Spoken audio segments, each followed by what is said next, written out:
Nuestro tema de hoy está basado en una pregunta. Y la pregunta es, ¿qué significa ser justo?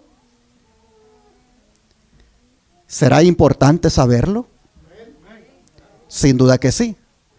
Porque las escrituras dicen que son los justos los que se van a salvar. Es más, cuando la gracia se termine, Jesús dice que los justos van a seguir practicando ¿qué cosa? La justicia.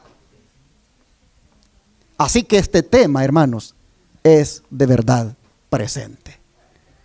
Comencemos por definir el término justo. Justo es una persona, hermanos, recta, honesta, que vive en un estado de justicia y en paz con Dios. Eso es un justo. Repito, una persona recta, honesta, que vive en un estado de justicia y en paz con Dios. Pero resulta que Pablo, en relación con esta realidad, dijo una verdad que no admite discusión. Y es la que se encuentra en Romanos 3, versículos 10 y 12. Romanos 3, versículos 10 y 12.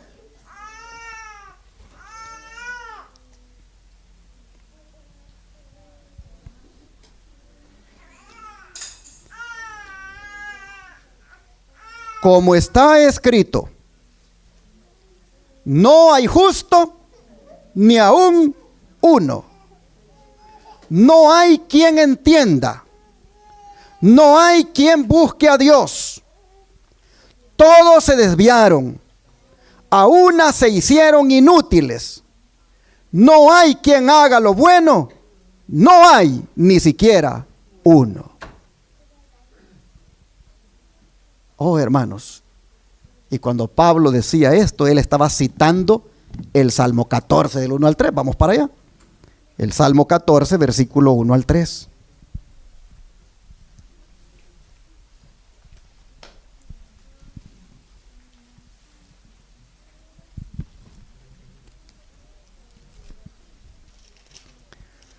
Dice así la escritura.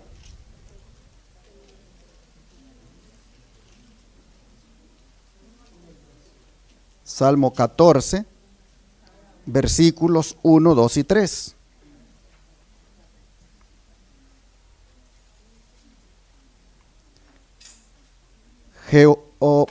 Dice el necio en su corazón, no hay Dios. Se han corrompido, hacen obras abominables, no hay quien haga el bien. Jehová miró desde los cielos sobre los hijos de los hombres para ver si había algún entendido que buscara a Dios. Todos se desviaron, a una se han corrompido. No hay quien haga lo bueno, no hay ni siquiera uno. Esta era, hermanos y hermanas, la palabra que Pablo citaba en Romanos. En Romanos capítulo 3, versículo 10 al 12. Interesante que Pablo recurría a los salmos para darle validez a su acusación de una pecaminosidad universal que ha existido a lo largo de la historia.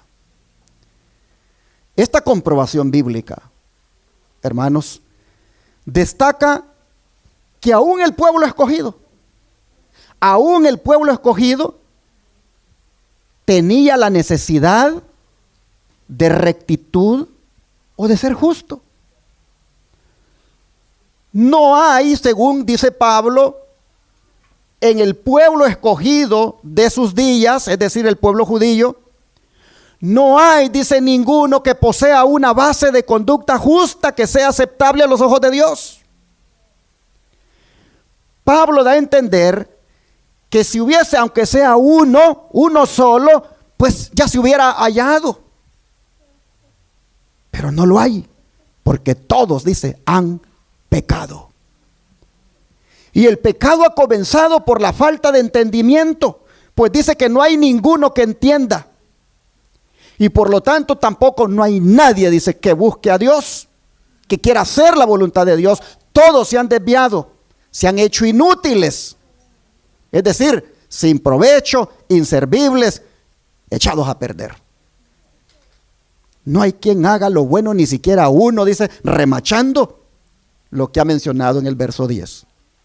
Y alguien podría decir, pero un momento, la Biblia registra historias de vidas de hombres y mujeres que vivieron rectamente en el temor del Señor. ¿Por qué Pablo está hablando así? Que no hay ni siquiera uno. Es más, los salmos hablan de la generación de los justos. Y Lucas, cuando hablaba de Zacarías y Elizabeth, los presenta como ambos justos delante de Dios y que andaban irreprensibles en todos los mandamientos. Sin embargo, todos estos, toda esta generación de los justos, estaría de acuerdo con Pablo al decir que ellos no constituyen una excepción de la descripción que él ha hecho de la pecaminosidad que hay en general. Ellos estarían prestos para reconocer que ellos también estuvieron bajo el dominio del pecado y que la justicia de la cual ahora la Escritura habla de ellos no vino de ellos, sino que vino de Dios por la fe.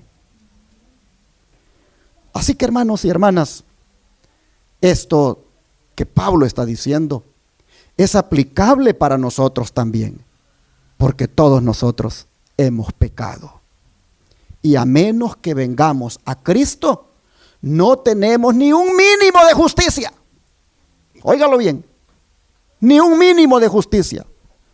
Hoy también, hermanos, sin Jesús no hay ni un justo, ni siquiera uno.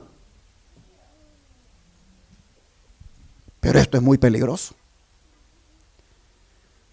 Porque si esa es la condición, que no hay ni un justo, ni siquiera uno, sin Cristo, hay entonces, hermanos, peligro de perdición para siempre. Y no se va a ir al cielo. Así que este tema es más serio de lo que uno se puede imaginar. ¿Por qué digo que hay peligro? Porque mire 1 Corintios lo que dice, capítulo 6, versículos 9 y 10. 1 Corintios capítulo 6, versículos 9 y 10.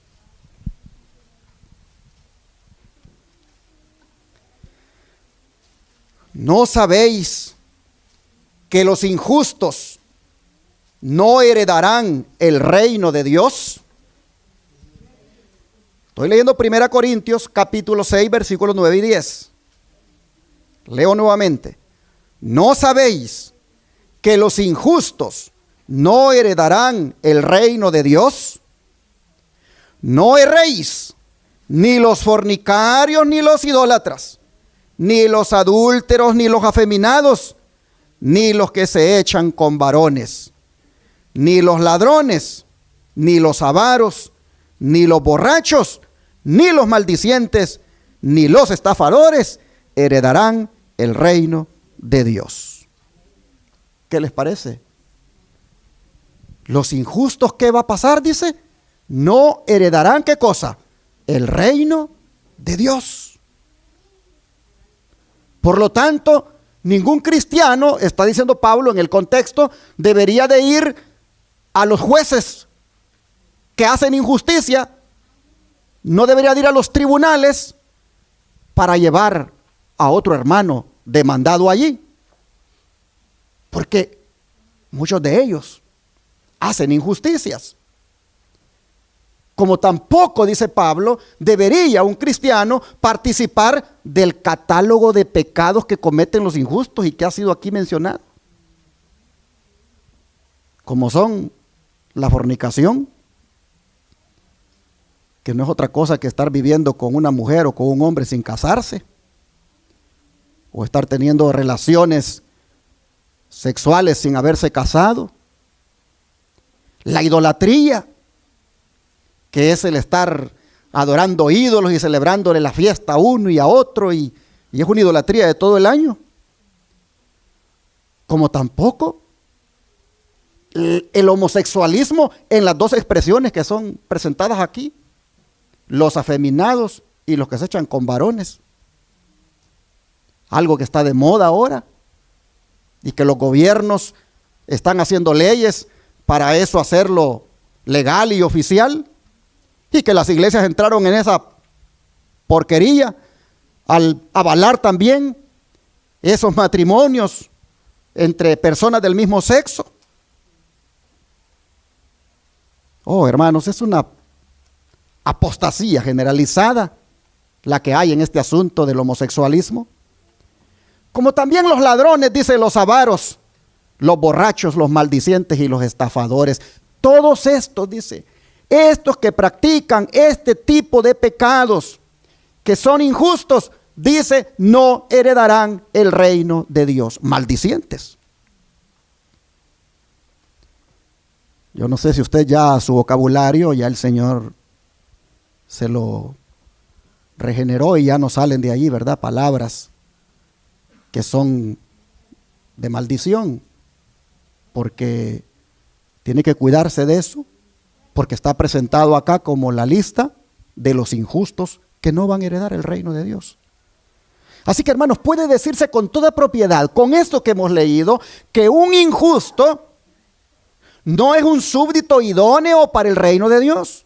No se hagan ilusiones, dice Pablo. Cuando él dice no erréis, está diciendo ni se ilusionen. Oh, hermanos y hermanas. Así que si ese es el caso de los injustos, asegurémonos nosotros de ser distintos. Es decir, propongámonos ser justos. Pero cuando hablamos de ser justos, estamos hablando de poseer justicia.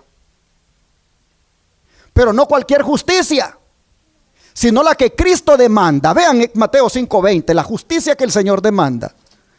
Mateo 5:20.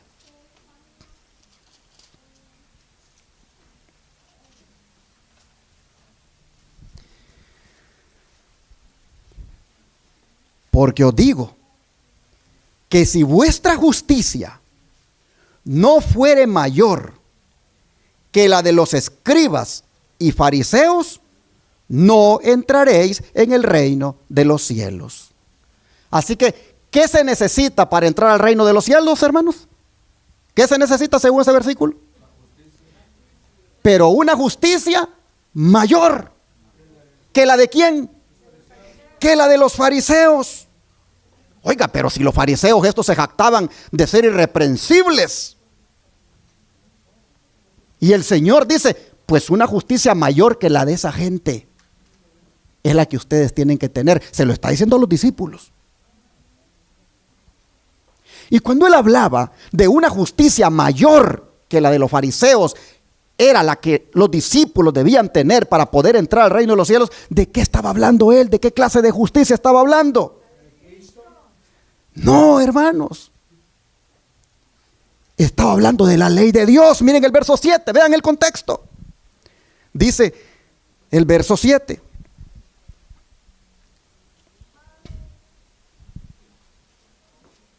A ver, ya me perdí. ¿Aquí dónde estaba? No, verso 17. No penséis que he venido para abrogar la ley o los profetas. No he venido para abrogar, sino para cumplir. Porque de cierto os digo, que hasta que pasen el cielo y la tierra, ni una jota ni una tilde pasará de la ley hasta que todo se haya cumplido. De manera que cualquiera que quebrante uno de estos mandamientos muy pequeños, y así enseña a los hombres, muy pequeño será llamado en el reino de los cielos. Mas cualquiera que los haga y los enseñe, este será llamado grande en el reino de los cielos. Porque os digo, miren ustedes, está relacionado con lo que estoy leyendo. Porque os digo que si vuestra justicia no fuere mayor que la de los escribas y fariseos, no entraréis en el reino de los cielos. Así que Jesús estaba hablando de la justicia que se manifiesta ¿en dónde? En la santa ley de Dios. la que contiene los 10 mandamientos. De esa justicia que se revela allí, Él está hablando. Él está diciendo que esa justicia que se revela en esa santa ley, sus discípulos, debe de ser esa justicia en ellos mucho mayor de lo que es en la vida de los fariseos. ¿Por qué? Porque resulta que los fariseos, esos mandamientos, los habían clasificado de una manera que estos son más importantes y estos no son muy importantes. Estos son más grandes y estos son pequeños. Es más, los fariseos, ellos incluso pensaban de que la ley, como era difícil de guardarla, cuando se transgredía cualquiera de ellos, con muchas obras buenas que se hiciera, entonces se podía saldar el balance desfavorable que había por haber pisoteado ese mandamiento. Ellos, con la ley de Dios, hermanos, estaban haciendo un juego de tal manera que inducía a las personas a que pudieran quebrantarla, porque aunque a quebrantamiento de un mandamiento de la ley, obras y obras son las que pueden compensar esa violación. Así que había una cantidad de obras. Es más, había en la Mishnah, que es un documento de los rabinos, había uno que se llama Akiva, el rabí Akiva. Decía él: el hombre ha de ser juzgado por la mayoría de sus hechos. Es decir, si sus buenas acciones exceden a sus malas acciones, Dios lo va a declarar justo. Así estaba escrito en la Mishnah. De manera que para compensar las malas acciones, los escritos rabínicos prácticamente prescribían un sistema de justicia por obras.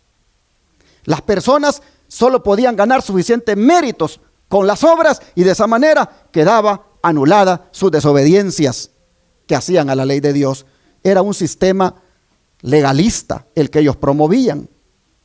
Pero Jesús viene y dice: ese sistema de justicia, eso no es lo que mi Padre y yo esperamos con esa norma de justicia llamada ley de Dios. No es haciendo actos formales o acciones meritorias como se puede pagar esas transgresiones que se han hecho a esta ley de Dios. Ese tipo de obras que se hacen para poder pagar los pecados que han cometido al violar la ley, eso no tiene ningún valor.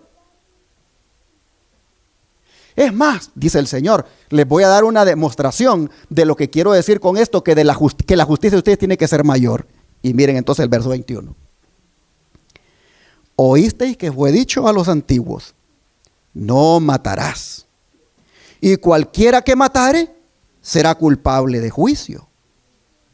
Paremos acá. Para empezar, hermanos y hermanas, ¿qué está diciendo el Señor? Que ustedes ni siquiera han leído los 10 mandamientos. Ustedes ni siquiera han leído lo relacionado a esa norma de justicia llamada ley de Dios. Ustedes solo han oído nada más.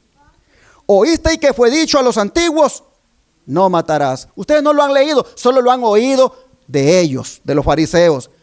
Y que cualquiera que mate será culpable de juicio. Pues bueno, dice el Señor, les voy a mostrar ahora lo que quiero decir cuando digo que la justicia de ustedes tiene que ser mayor que la de los fariseos. Porque este mandamiento, lo voy a explicar, dice Jesús, versículo 22. Yo les digo que cualquiera que se enoje contra su hermano ya es culpable de juicio. Y cualquiera que le diga necio a su hermano ya es culpable ante el concilio. Y cualquiera que le diga fatuo queda expuesto al infierno de fuego. Por tanto, si traes tu ofrenda al altar y ahí te acuerdas de que tu hermano tiene algo contra ti, deja allí tu ofrenda delante del altar y anda, reconcíliate primero con tu hermano y entonces ven y presenta tu ofrenda. Oh, hermanos, el mandamiento no matarás, el Señor lo está poniendo en una posición elevada. Y está haciendo que la justicia o el principio de justicia que hay en ese mandamiento se comprenda. Les han enseñado que no maten y que si matan son ya reos, son delincuentes y por lo tanto les espera un juicio.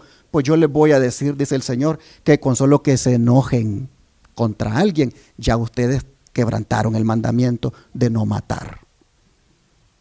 El asesinato, les está diciendo, es el resultado del enojo. Nadie mata a otro alegre.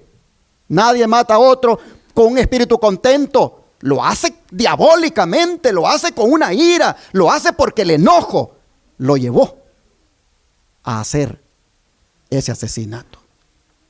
Así que yo voy, dice el Señor, a pedirles que la justicia de ustedes sea mayor que la de los fariseos, en el sentido de que ustedes ni siquiera se anden enojando con otro. Hermanos y hermanas, si pensáramos en esto con la profundidad que el Señor lo está presentando, pensaríamos 2 veces para andar enojados con la esposa y por 5 días, por una semana o por un rato ahí. Y mucho menos, hermanos, con que se nos vayan a salir palabras hirientes. Hay que tener cuidado, hermanos. Cuando nos enojamos con el esposo, con la esposa, y de la palabra, de la boca de nosotros salen palabras hirientes, despectivas, el Señor está diciendo, ya mataron. Díganle estúpido a alguien de enojados, ya mataron, dice el Señor. Pero ¿cuántos hogares hay donde se perdió el control y en ese momento salen unas cosas ahí de la boca? Ya mataron, dice Jesús. Cuando yo les estoy diciendo que la justicia de ustedes tiene que ser mayor que la de los fariseos, quiero llegar hasta allí, a que no le den cabida al enojo. Mucho menos tratar despectivamente a su prójimo, llámese esposa, esposo, hijos o cualquier otra persona. Cuídese de eso, porque si lo hace, transgredió la ley. Y no venga después con ese formalismo trayendo los diezmos y las ofrendas, cumpliendo con eso, porque esa es una justicia farisaica. Si ese es el caso, no entregue los diezmos y ofrendas y vaya y reconcíliese primero con esa persona y entonces traiga la ofrenda, porque el Señor se la va a recibir con gusto. Eso es la justicia mayor que la de los fariseos, la que el Señor buscaba. Es más fácil traer aquí los diezmos y las ofrendas y todo el mundo ve, ¿verdad? Que pues, mire el hermano, ¿verdad? Bien fiel con Dios. A lo otro, despojarse de ese enojo, de ese orgullo, de esa rencilla, eso es más difícil, pero eso es lo que el Señor pide. Así que hermano, hermana, examinémonos ahora y miremos cómo estamos. Si hay alguien por ahí que no lo tragamos, como decimos, ¿verdad? No lo podemos pasar. Tengamos cuidado y pidámosle a Dios que nos ayude, que nos quite eso. Y se va a quitar si lo vamos a buscar o le damos una llamadita y le decimos, ¿sabes qué, hermano, hermana? Yo tengo algo aquí en mi corazón contra ti y yo quiero decirte que me perdones por sentirlo. Pero no puedo estar más así. Te pido perdón.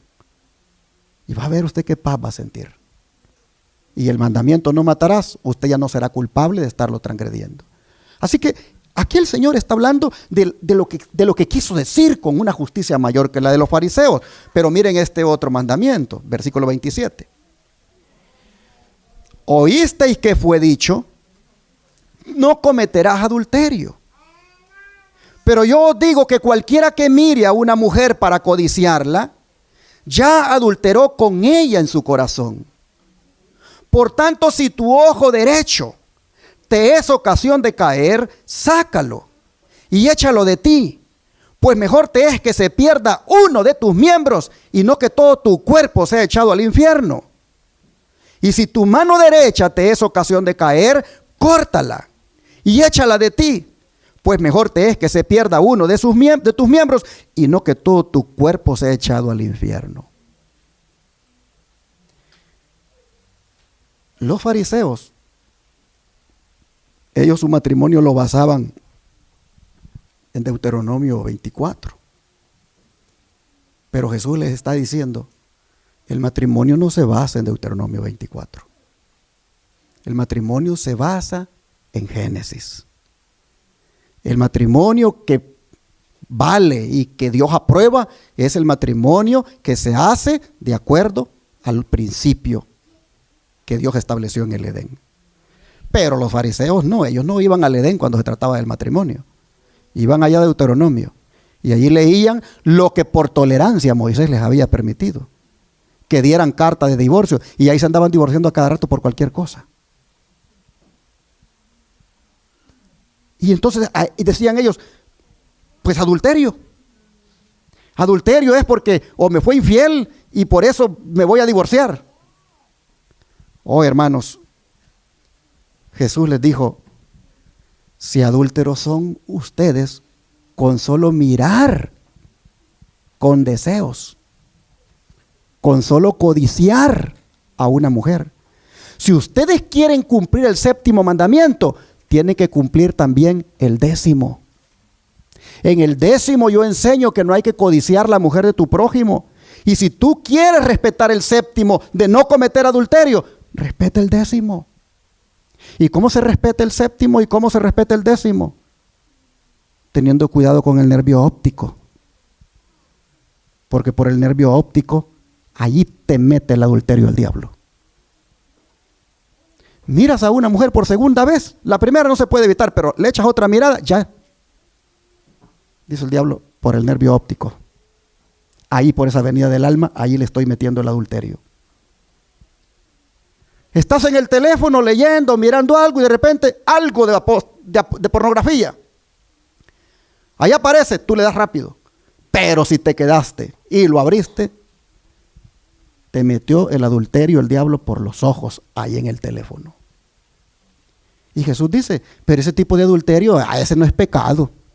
Eso no es pecado. Hay que ver primero que ya se metió con la mujer de alguien, ¿verdad? Que se la quitó para declararlo adulterio. El adulterio ya venía desde antes, en su mirada, en sus pensamientos.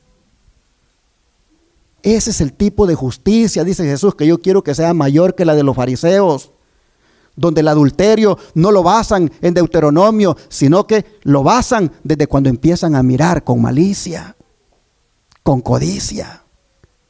Ese es el tipo de justicia que yo estoy buscando, dice Jesús, que sea mayor. En otras palabras, hermanos, Él está diciendo a los discípulos, con esos atletas que tienen experiencia en correr en la pista, con esos quiero que corren y que les ganen. Con esos quiero que corran y que les ganen, dice Jesús. Oh, miren, el espíritu de profecía, hablando de esta justicia de los fariseos, dice, la justicia de los escribas y fariseos era egoísta y consistía en formas externas. La justicia que Dios requiere es tanto interna como externa. Amén, hermanos. ¿Cómo es la justicia que Dios requiere? Tanto interna como externa. Debe purificarse el corazón. De lo contrario, Cristo no podrá ser entronizado allí.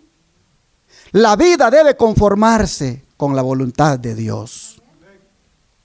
Eso es la justicia interna, la que se conforma con la voluntad de Dios, la vida de la persona. Pero también se nota, por supuesto, ¿verdad?, como resultado. Dice, las formas externas no pueden ocupar el lugar de la piedad interior. Los maestros judíos se exaltaban a sí mismos como justos. Llamaban malditos a todos los que eran diferentes a ellos. Y les cerraban las puertas del reino de los cielos, declarando que no eran justos los que no habían aprendido en sus escuelas. Pero con todas sus críticas y exigencias, con todas sus formas y ceremonias, eran una ofensa para Dios. Rebajaban y despreciaban precisamente a los que eran preciosos a la vista del Señor. A fin de conocerle, página 114. Esa era la justicia de ellos. No había un cambio interior. Era todo externo. Es como cuando nosotros guardamos el sábado y procuramos todos los mandamientos de la ley, pues buscar guardarlos porque tenemos que guardarlos, pero no es el resultado de una relación íntima con Jesús que tenemos internamente. La obediencia a los mandamientos, que es lo externo, debe ser el resultado de algo interno que hay allí, de algo que usted obtiene en esos momentos cuando usted pasa solas con el Señor, llenándose de su palabra, buscando su presencia. Sigue diciendo el don de profecía, en el servicio que profesaban los fariseos, en el servicio que profesaban prestar a Dios, los judíos trabajaban en realidad para ellos mismos. Su justicia era fruto de sus propios esfuerzos para observar la ley, conforme a sus propias ideas y para su propio bien egoísta. Por lo tanto, no podía ser mejor que ellos. En sus esfuerzos para hacerse santos, procuraban sacar cosa limpia de algo inmundo.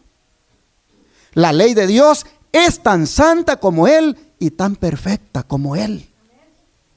Presenta a los hombres la justicia de Dios. A ver, ¿qué presenta a los hombres la justicia de Dios? Su ley.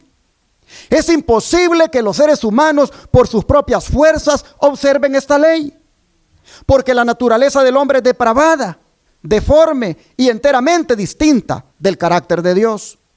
Las obras del corazón egoísta son como suciedad y todas nuestras justicias como trapo de inmundicia.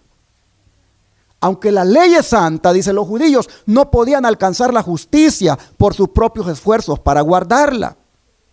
Los discípulos de Cristo debían buscar una justicia diferente de la justicia de los fariseos si querían entrar en el reino de los cielos. Y entonces viene Dios, les ofreció, dice, en su Hijo, la justicia perfecta de la ley. Si querían abrir sus corazones para recibir plenamente a Cristo, entonces la vida misma de Dios, su amor, moraría en ellos, transformándolos a su semejanza. Así, por el don generoso de Dios, poseerían la justicia exigida por la ley. Ignorando la justicia de Dios y procurando establecer la suya propia, no querían someterse a la justicia de Dios.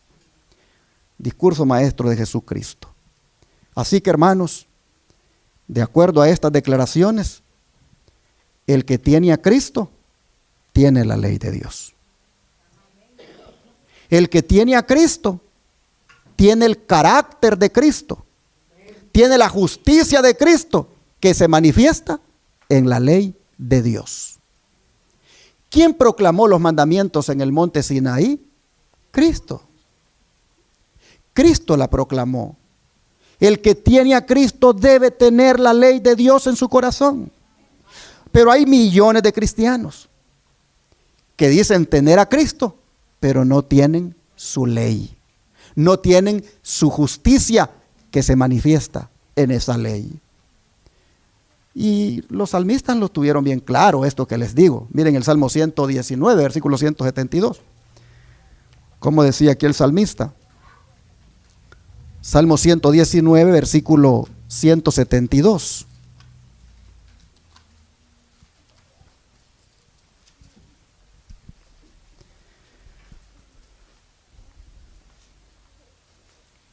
Dice la Escritura: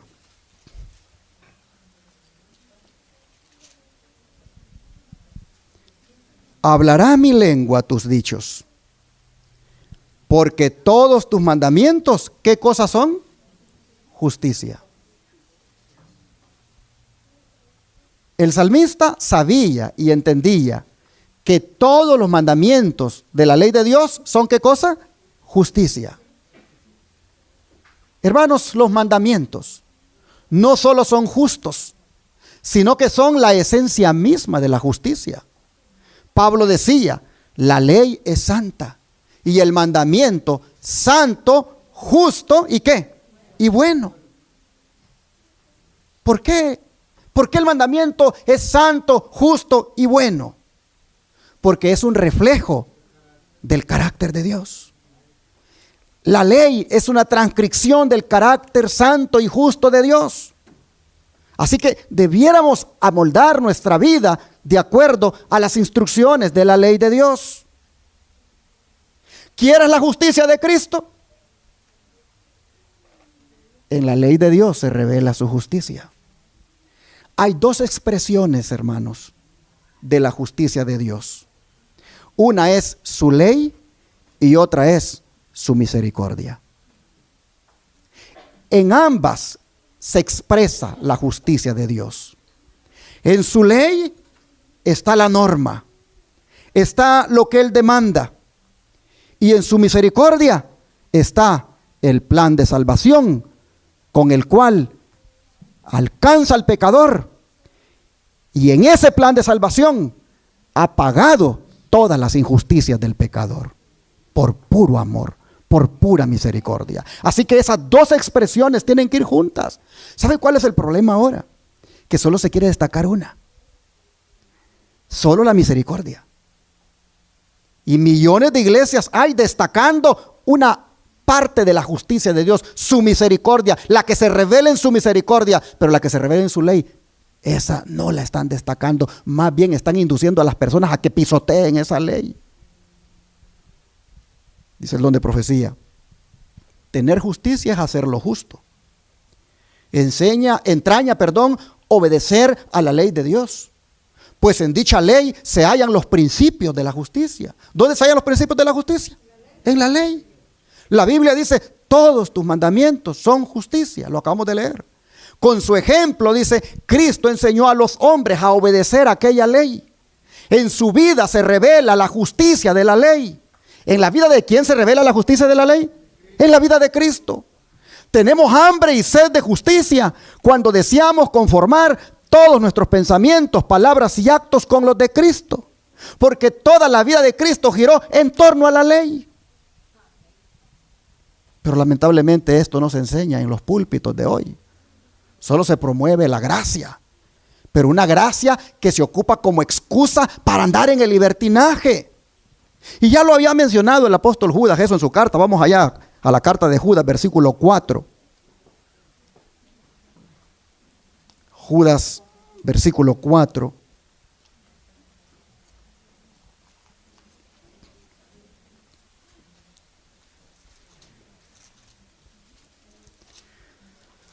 La Escritura dice lo siguiente: porque algunos hombres han entrado encubiertamente, los que desde antes habían sido destinados para esta condenación, hombres impíos que convierten en libertinaje la gracia de nuestro Dios y niegan a Dios, el único soberano, y a nuestro Señor Jesucristo. ¿Cuándo es que la gracia, hermanos, se torna en libertinaje? A ver, ¿cuándo es que la gracia se torna en libertinaje? Aquí Judas está diciendo de unos que entrarían encubiertamente en el pueblo de Dios, en la iglesia, para convertir la gracia en libertinaje. ¿Cuándo es que, repito, se convierte la gracia en libertinaje? ¿Sabe cuándo? Cuando desde el púlpito se dice que Cristo anuló la ley. Cuando desde el púlpito se dice que Cristo dejó sin efecto la ley. Y eso es lo que la mayoría de pastores están predicando en las iglesias hoy, los domingos. Hermanos, hay mucho cristiano relajado moralmente. Y seguro que va para el cielo porque es salvo por la gracia, pero pisoteando la santa ley de Dios. Sus pastores les han enseñado a convertir la gracia en libertinaje. Si entendieran bien el asunto de la justicia, hubieran muchos más cristianos guardando el sábado que el domingo. Si entendieran bien el asunto de la justicia, no tuvieran ese concepto de que malditos los que están bajo la ley, malinterpretándolo, sino que con mucho temor y respeto buscarían guardar esa ley. Pero lamentablemente, convirtiendo la gracia en libertinaje, ahí van guardando un día de reposo falso, que es el domingo, en vez del verdadero que dice la ley, que es el sábado. Y allí van muchos viviendo maritalmente sin estar casados y dando diezmos y ofrendas, enriqueciendo a su pastor, porque su pastor les dice que ya son salvos. Convirtiendo, repito, la gracia de Jesús en libertinaje. El don de profecía, hablando de esto, dice: una de las fuentes de peligro es el hecho de que los predicadores insisten muy poco en la ley divina. En otro tiempo, dice, el púlpito era eco de la voz de la conciencia. Nuestros más ilustres predicadores daban a sus discursos una amplitud majestuosa, siguiendo el ejemplo del maestro y recalcando la ley, sus preceptos y sus amenazas. Antes así se predicaba. Repetían, dice, las dos grandes máximas de que la ley es fiel trasunto de las perfecciones divinas y de que un hombre que no tiene amor a la ley tampoco lo tiene al evangelio. Así se predicaba antes en los púlpitos. ¿Por qué? Porque la ley, tanto como el evangelio, son un espejo que refleja el verdadero carácter de Dios. El evangelio refleja su amor inmensurable y la ley refleja su justicia inmensurable. Pero hoy no se destaca ambas cosas. Y este peligro, dice, arrastra a otro. Y es el de desestimar la gravedad del pecado, su extensión y su horror. El grado de culpabilidad que acarrea la desobediencia a un mandamiento es proporcional al grado de justicia de ese mandamiento. Cada mandamiento es un principio de justicia. Y cada desobediencia a un mandamiento, hermanos, es una injusticia la que se comete. Y hemos leído que los injustos no heredarán el reino de Dios. Estoy leyendo El conflicto de los siglos, página 459 en adelante. Dice: a los peligros ya enumerados se une el que se corre al no reconocer plenamente la justicia de Dios. La tendencia del púlpito moderno consiste en hacer separación entre la justicia divina y la misericordia divina, en rebajar la misericordia al nivel de un sentimiento en lugar de elevarla a la altura de un principio. El nuevo prisma teológico separa lo que Dios unió. ¿Es la ley divina un bien o un mal? Es un bien. Luego la justicia es buena, pues es una disposición para cumplir la ley. De la costumbre de tener en poco la ley y justicia divinas, el alcance y demérito de la desobediencia humana, de esa costumbre los hombres contraen fácilmente la otra costumbre, de no apreciar la gracia que proveyó expiación por el pecado, sino hacer más bien lo que dice Judas: convertirle en libertinaje. Así se pierde el evangelio su valor e importancia en el concepto de los hombres, que no tardan en dejar a un lado hasta la misma Biblia. Muchos maestros dicen religión, pastores, los que enseñan religión, aseveran que Cristo abolió la ley por su muerte y que desde entonces los hombres se ven libres de sus exigencias. Algunos la representan como yugo enojoso y en contraposición con la esclavitud de la ley presentan la libertad de que se debe gozar bajo el evangelio. Pero no es así, dice, como los profetas y los apóstoles consideraron la santa ley de Dios. No, David dice: andaré con libertad porque he buscado tus preceptos. El apóstol Santiago, que escribió después de la muerte de Cristo, habla del decálogo como de la ley real y de la ley perfecta y la ley de la libertad. Si había sido abolida con la muerte de Cristo, ¿por qué Santiago, después de la muerte de Cristo, viene exaltando la ley y diciendo que es ley real y diciendo que es perfecta y que es de la libertad? Donde queda su argumento de estos pastores que dicen que con la muerte Cristo la abolió, si este apóstol años después venía a destacarla.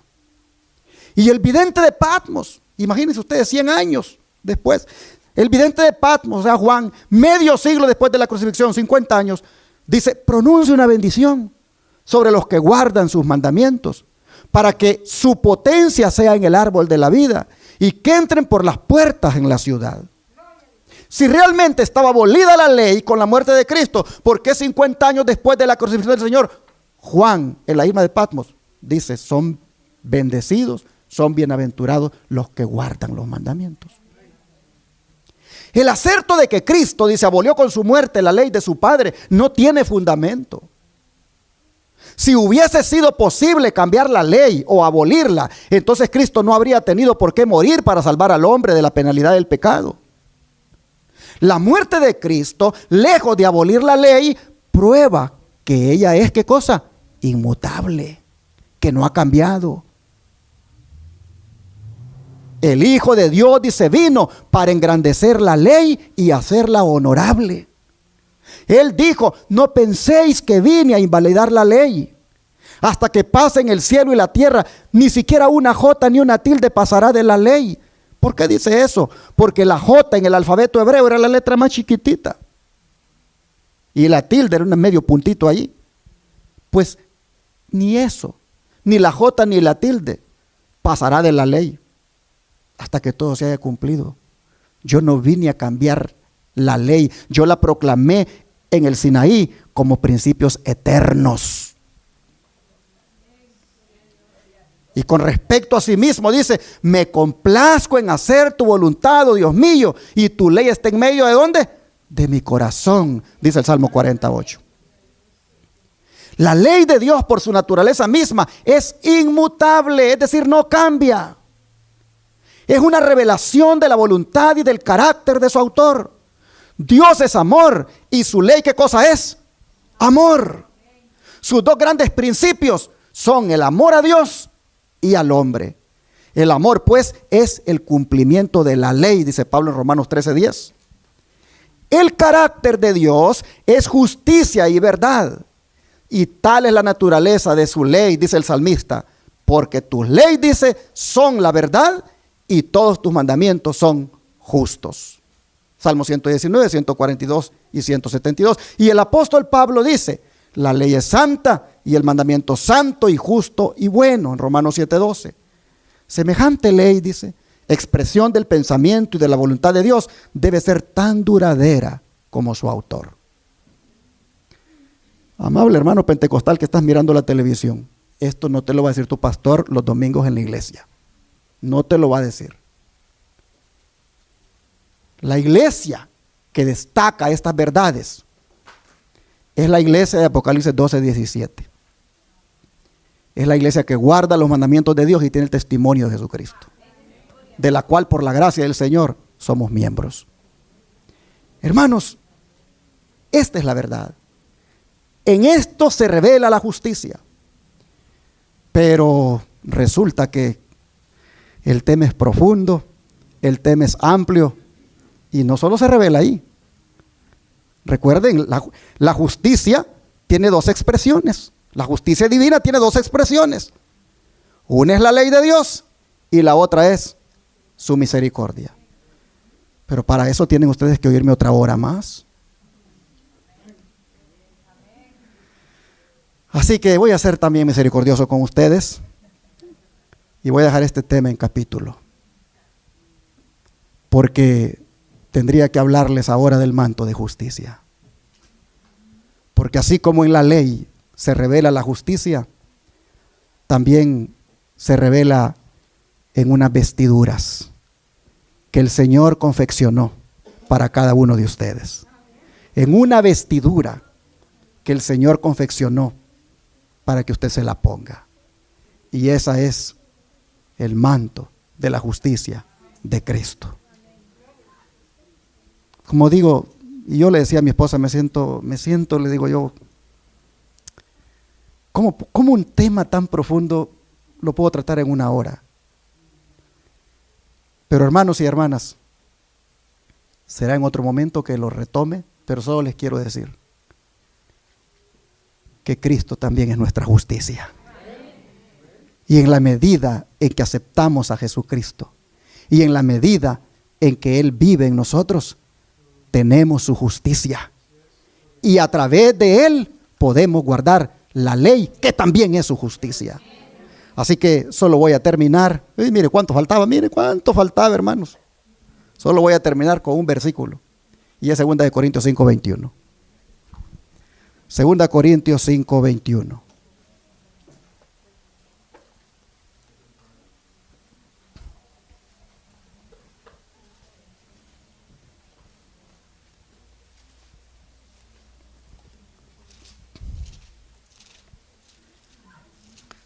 Dice la Escritura lo siguiente, 2 de Corintios 5:21. Al que no conoció pecado, por nosotros lo hizo pecado, para que nosotros fuésemos hechos justicia de Dios en él. En Cristo Jesús, hermanos y hermanas, alcanzamos la justicia. La justicia imputada, que es la que perdona el pecado, y la justicia impartida, que es la que nos santifica. En la medida en que Cristo, nuestra justicia, viva en nosotros, reflejaremos su justicia en la obediencia perfecta de su santa ley. ¿Qué significa ser justo? Significa tener a Cristo como nuestra justicia, andar en justicia, vestidos con su manto de justicia y guardando sus santos mandamientos. Que así andemos en este año, que así busquemos andar, y entonces agradaremos a Dios y andaremos en paz con Dios. Bien, hermanos, nos ponemos en pie y vamos a cantar el himno número 238. 238.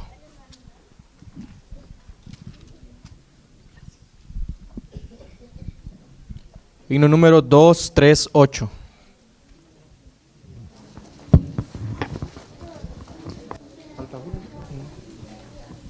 Sí.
Esta tarde nosotros tenemos la oportunidad de estrechar nuestra relación con aquel que es la justicia, Cristo Jesús.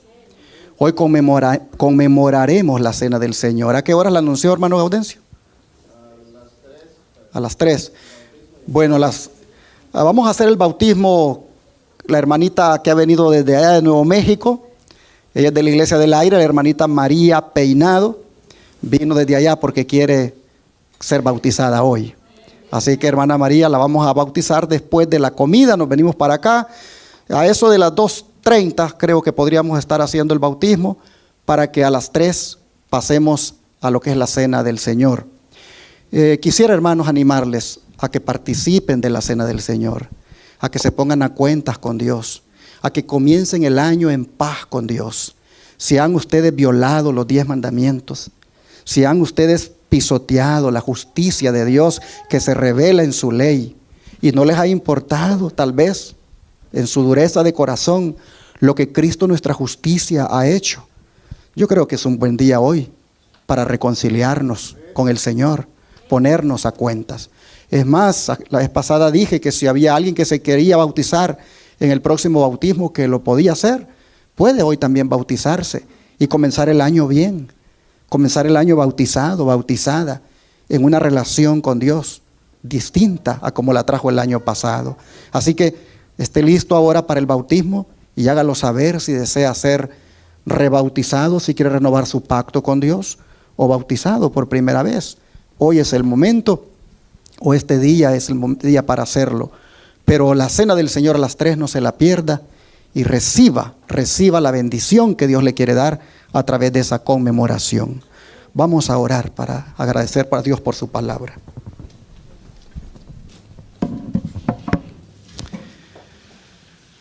Padre nuestro que está en el cielo, te damos gracias, Señor, en esta hora, porque nos has hecho ver qué significa ser justo. Y es andar en justicia, andar en paz contigo y tenerte a ti como nuestra justicia. Hoy, Señor, destacamos esa expresión de tu justicia como es tu ley.